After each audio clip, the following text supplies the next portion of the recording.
Hello and welcome, I'm Anet A8, and in this episode I'm going to show you how to use OctoPrint to upgrade to the new Prusa firmware.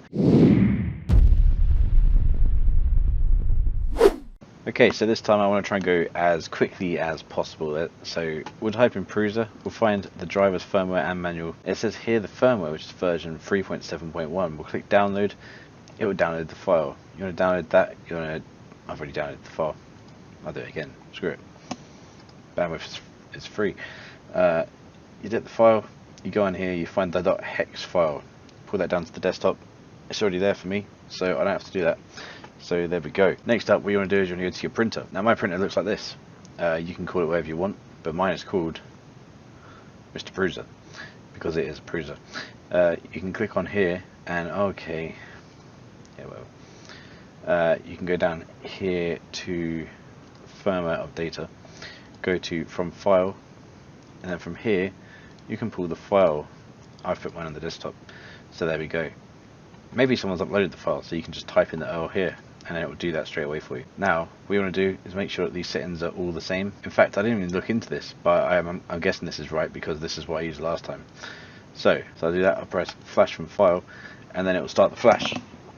I'll turn around and look at the firmware, and it is currently being updated on the printer. I just did that in under 2 minutes. Wow, I'm actually quite impressed with that. Yeah, so that is how easy it is to update the Prusa firmware via OctoPrint. If you need to install firmware updater because you haven't had it before, just go into plugins manager down here. Well, I need to make sure that does what it says it's going to do. But yeah, just go into plugins manager, go get more, and then just search firmware.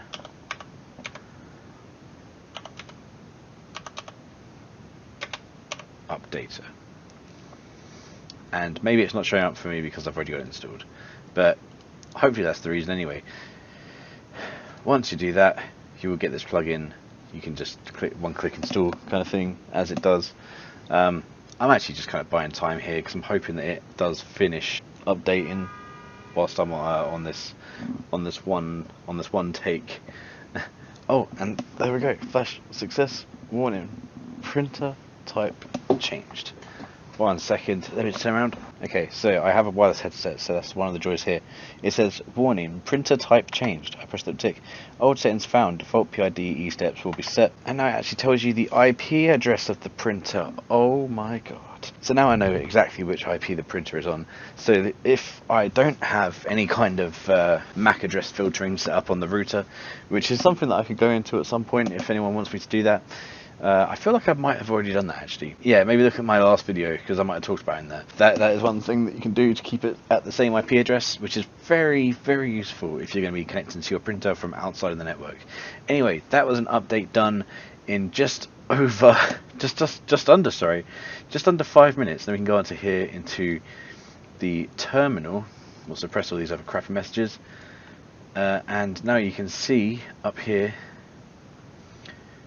Prusa firmware 371 based on my firmware URL, this one here. So if you really wanted to, you could probably use this URL here. Maybe, I'm not sure if that'll work or not, but yeah, there we go.